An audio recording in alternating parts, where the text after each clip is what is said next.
quero aqui comentar algumas coisas com vocês a respeito, tá? Dessa manchete que saiu, né, nos últimos dias. Haddad, nosso ministro da Economia, diz não concordar com Lara Rezende sobre menor risco fiscal em países que emitem sua própria moeda. O Lara Rezende, né, gente, já vem há algum tempo falando da camisa de força ideológica, da questão do juro alto no Brasil, do espaço fiscal e etc. Ele que é um liberal, muito respeitado, né? Um cara da academia, um dos caras que fez o Plano Real, etc, etc, etc. Eu já falei muitas vezes aqui. E numa entrevista nessa semana, lá pro William Vac, o Haddad soltou essa aí, eu vou colocar aqui pra gente a entrevista, para que vocês vejam e aí assim a gente possa fazer uma discussão a respeito dessas palavras do ministro Haddad. Eu vou pedir licença então para desviar um pouquinho do tema da reforma tributária e para uma questão mais conceitual. Ministro, o economista André Lara Rezende tem sido muito ouvido dentro e fora do governo. E uma das visões que ele sustenta de economia é a seguinte, o André ele diz que os países que emitem moeda, que são emissores da própria moeda, não correm risco de um default. Então, por isso, ele acha que não existe risco fiscal. Você pode aumentar a dívida para facilitar o investimento público. Ele minimiza o risco fiscal. Eu queria saber a sua opinião sobre a visão dele. Olha, primeiro, prestar as devidas homenagens a quem, junto com o Parciarida, elaboraram o Plano Real. Então, é um economista muito respeitado no Brasil pela sua história e pela contribuição que deu ao tempo do governo Fernando Henrique. Agora, eu não concordo com isso, não porque tenha risco de default. A nossa dívida, por exemplo, é em real. Que nós somos a autoridade monetária que emite real. Né? Não tem uma economia dolarizada, uma dívida dolarizada. Então, essa parte da história é verdadeira. Mas, para mim, um descontrole inflacionário, uma hiperinflação, uma inflação chega assim, como está acontecendo aqui. Pega a Turquia, pega a Argentina.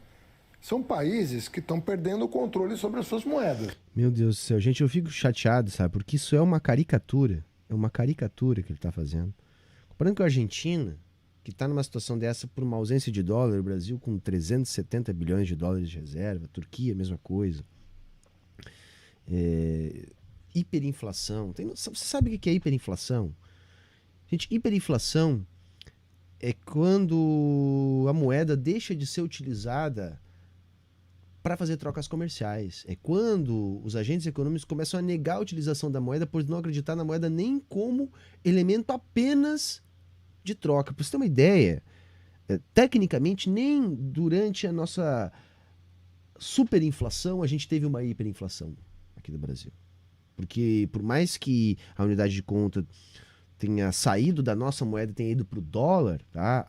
As transações continuavam sendo em moeda local. Não foi que nem na hiper da Alemanha, onde os agentes não aceitavam mais o marco. Então, assim, vejam o tamanho do espantalho, vejam o tamanho da...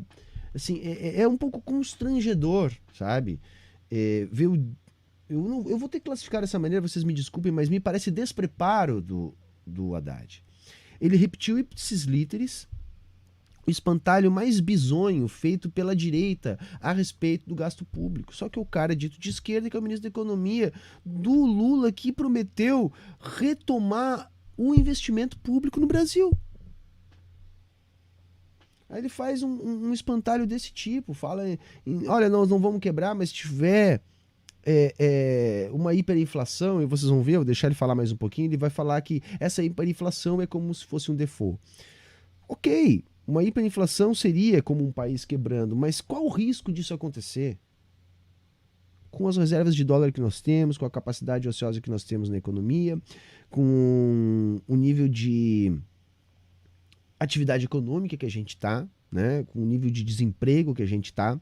Enfim, não faz o menor sentido a fala dele. Tentando recuperar duríssimas penas. Para mim, esse é uma forma de default. Você pode não chamar, não é um calote. Não é um calote clássico, né? Não está dando um calote como teve no Collor, como teve em várias ocasiões. Não é um calote, mas veja só, o governo Collor é um tipo de, né, é um tipo de default. Uma hiperinflação... Sim, não tinha dólar. Não, é um default. Uma inflação de 100%, como é que você chama isso? Você pode atenuar, mas é uma forma de você usar o imposto inflacionário a favor do devedor, que é o próprio emissor da moeda. Então, eu não vejo que essa afirmação, da maneira como você colocou, possa ser defendida. Eu acho, assim, é lamentável, tá? É lamentável. Sim, vocês vão me desculpar, mas assim, eu não consigo classificar de outra forma, tá? Acho extremamente lamentável. E, assim, tudo isso porque há uma discussão muito grande a respeito de como que deve estar o juro no Brasil. E o André Lara Rezende se transformou num grande, vamos dizer assim, inimigo da banca aqui no Brasil, né, da Faria Lima, e dessa turma que repete o discurso que o Haddad acabou de repetir aqui. Né? E aí ele diz que não tem espaço para reduzir juros, porque a inflação está pressionada, e que os critérios do Banco Central são critérios essencialmente técnicos. Tá? Eu coloquei uma imagem aqui, tá? Não sei se vai dar para ler direitinho, mas vocês podem depois analisar com calma.